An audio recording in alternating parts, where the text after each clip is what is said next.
Assalamualaikum warahmatullahi wabarakatuh. Innal hamdalillah nahmaduhu wa nasta'inuhu wa nastahdihi wa nastaghfiruh wa natubu ilayhi wa natawakkalu alayhi wa na'udzu billahi min shururi anfusina wa min sayyiati a'malina.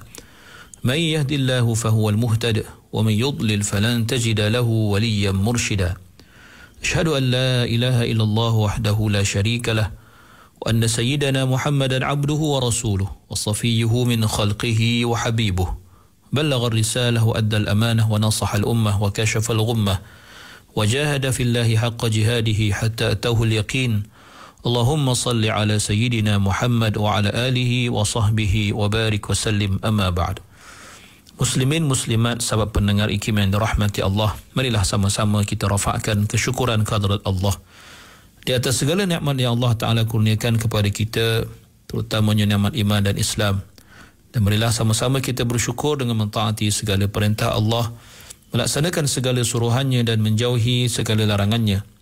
Mudah-mudahan Allah Subhanahu wa Ta'ala sentiasa memberikan taufik dan hidayah kepada kita, memberikan kecerahan hati dan kebijaksanaan dalam kita memahami ayat-ayat Allah Subhanahu wa Ta'ala untuk kita amalkan dalam kehidupan kita.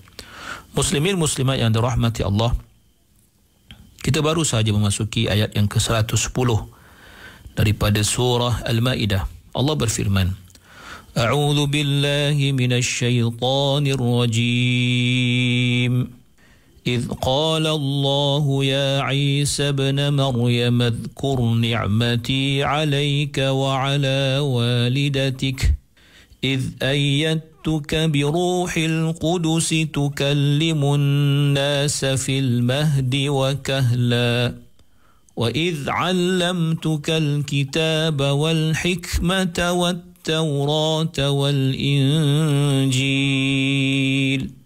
وَإِذْ تَخْلُقُ مِنَ الطِّينِ كَهَيْئَةِ الطَّيْرِ بِإِذْنِي فَتَنفُخُ فِيهَا فَتَكُونُ طَيْرًا بِإِذْنِي وَتُبْرِئُ الْأَكْمَهَ وَالْأَبْرَصَ بِإِذْنِي وَإِذْ تُخْرِجُ الْمَوْتَى بِإِذْنِي وَإِذْ كَفَفْتُ بَنِي إِسْرَائِيلَ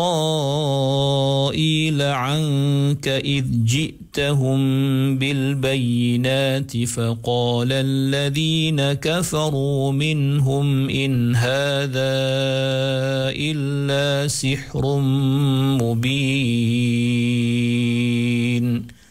Yang bermaksud, ingatlah ketika Allah berfirman, wahai Isa ibn Maryam, kenangkanlah nikmatku kepadamu dan kepada ibumu ketika aku menguatkanmu dengan Ruhul Qudus, yakni Jibril, iaitu engkau dapat berkata-kata dengan manusia semasa engkau masih kecil dalam buaian dan sesudah dewasa. Dan ingatlah ketika aku mengajarmu menulis, membaca dan hikmah pengetahuan, khasnya kitab Taurat dan kitab Injil. Dan ingatlah ketika engkau jadikan dari tanah seperti bentuk burung dengan izinku. Kemudian engkau tiupkan padanya lalu menjadilah ia seekor burung dengan izinku. Dan ingatlah ketika engkau menyembuhkan orang buta dan orang sopak dengan izinku.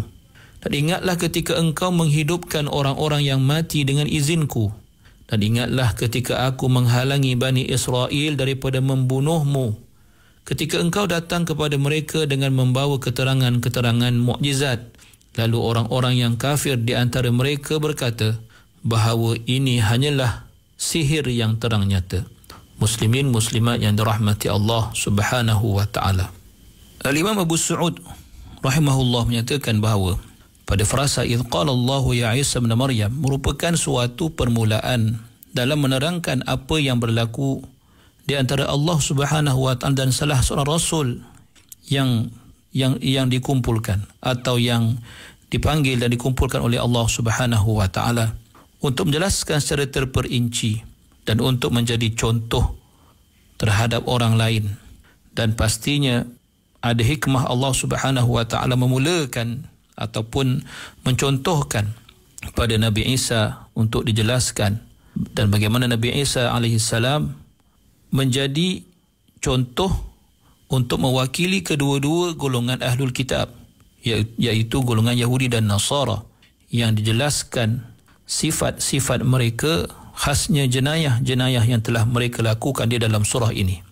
Maka pendetilan yang Allah Ta'ala jelaskan di dalam ayat ini adalah lebih sesuai untuk ditujukan kepada mereka dan untuk mendatangkan rasa kekesalan dalam hati mereka berbanding golongan yang lain.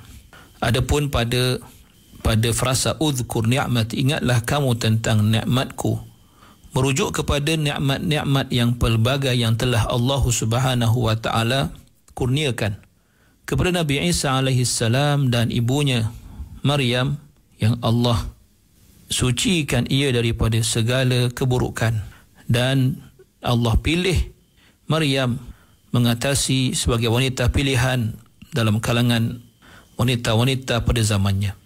Manakala pada seruan Allah kepada Nabi Isa AS, Ya Isa bin Maryam, Allah memanggil Nabi Isa dengan Isa bin Maryam sebagai satu isyarat bahawa Nabi Isa itu adalah anak lelaki kepada Sayyidatina Maryam, dan baginda bukanlah anak sesiapa yang lain selain daripada Maryam, kerana baginda dilahirkan tanpa ayah. Maka apabila Nabi Isa itu anak kepada seorang manusia bernama Maryam walaupun tidak ada ayah, maka ia tidak layak untuk dijadikan Tuhan atau dipertuhankan, kerana Tuhan yang sebenar itu tidak sewajarnya menjadi sesuatu yang dilahirkan atau menjadi anak kepada seseorang atau sesuatu yang baru terjadi sifatnya. Maka Allah menyebutkan nikmat-nikmat tersebut daripada atau bermula dengan frasa id ayyatuka bi ruhil qudus tukallimun nasa fil mahdi wa kahla, iaitu ketika Allah menguatkan, ketika aku yakni Allah menguatkan kamu dengan Ruhul Qudus, yakni Jibril, engkau berkata-kata dengan manusia tatkala engkau masih lagi bayi di dalam buayan dan semasa engkau dewasa. Yakni di antara nikmat-nikmat Allah yang banyak itu disebutkan ada 7 perkara. Yang pertama, Nabi Isa itu sentiasa diiringi oleh malaikat Jibril alaihissalam untuk membantu baginda dalam sebarang peristiwa yang baginda alami dan menyampaikan wahyu kepadanya yang berupa ilmu pengetahuan. Dengan bantuan malaikat Jibril alaihissalam, Nabi Isa juga dapat berkata-kata, sedangkan ketika itu dia masih dalam buayan sebagai seorang bayi yang kecil yang bertujuan untuk membersihkan ibunya daripada tuduhan keji yang dilemparkan oleh orang-orang Yahudi ketika itu.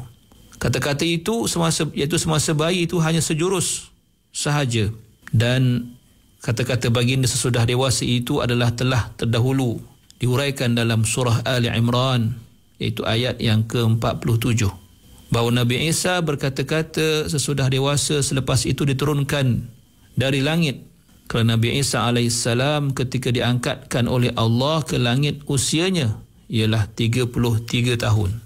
Masa itu masih muda dan belum tua lagi. Bermaksud Nabi Isa nanti akan diturunkan ke bumi lagi sekali. Semasa itu Nabi Isa akan berkata-kata hal keadaannya sebagai seorang yang tua atau seorang dewasa yang mempunyai kesempurnaan akal dan fikiran. Maka itu adalah nikmat pertama. Kemudiannya Allah berfirman lagi, wa idh 'allamtukal kitaba wal hikmata wat taurata wal injil.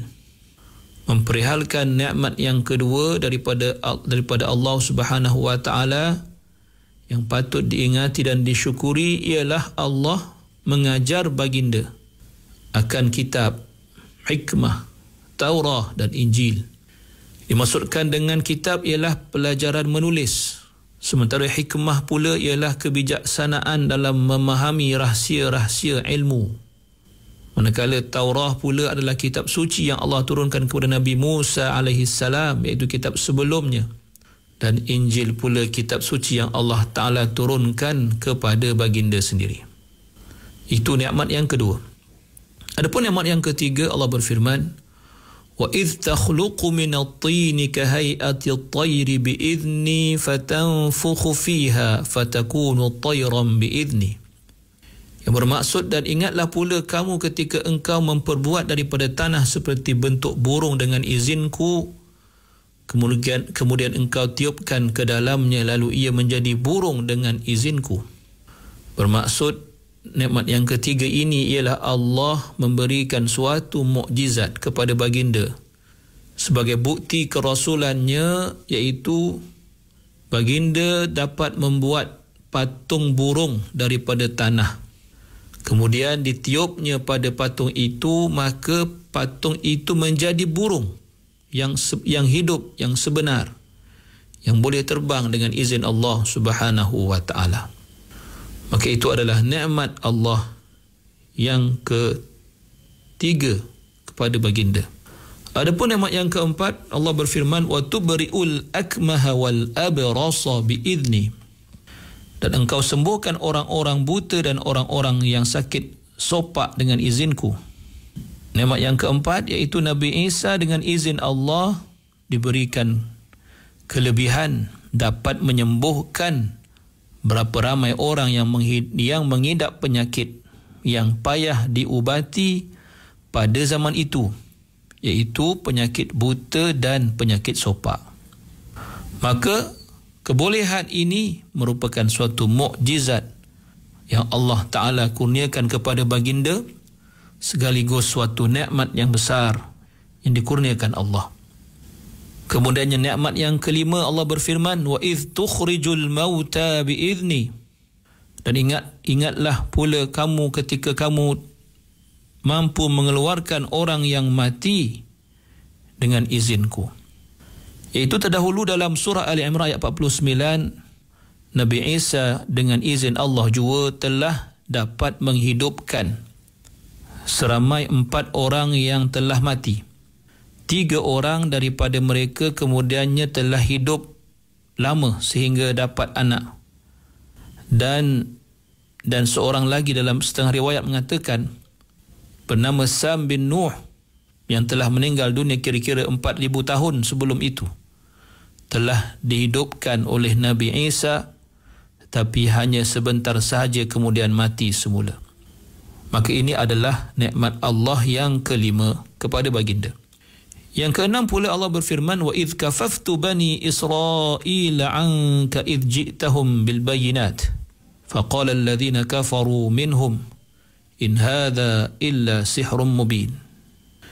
Yang bermaksud, dan aku telah menahan anak-anak Israel atau Bani Israel daripada membinasakanmu ketika kamu memberikan keterangan-keterangan iaitu mukjizat kepada mereka. Maka berkatalah orang-orang yang kufur daripada kalangan mereka, ini tidak lain hanyalah sihir yang nyata. Nikmat yang keenam yang Allah kurniakan kepada baginda ialah Allah menggagalkan sebarang pakatan jahat orang-orang Yahudi yang cuba untuk membinasakan dan membunuh baginda.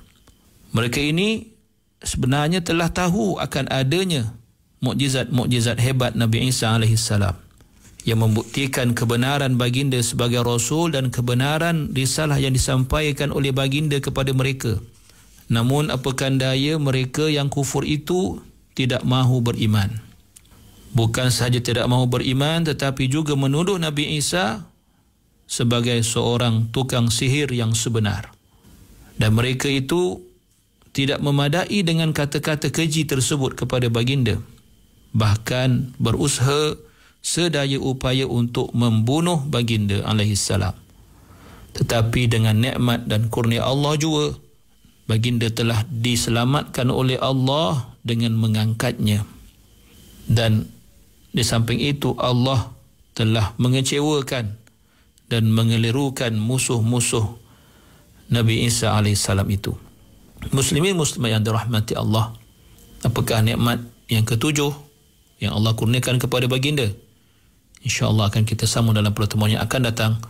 Qulu qawli hadha wa astaghfirullahal azim li wa lakum. Wassalamu alaikum warahmatullahi wabarakatuh.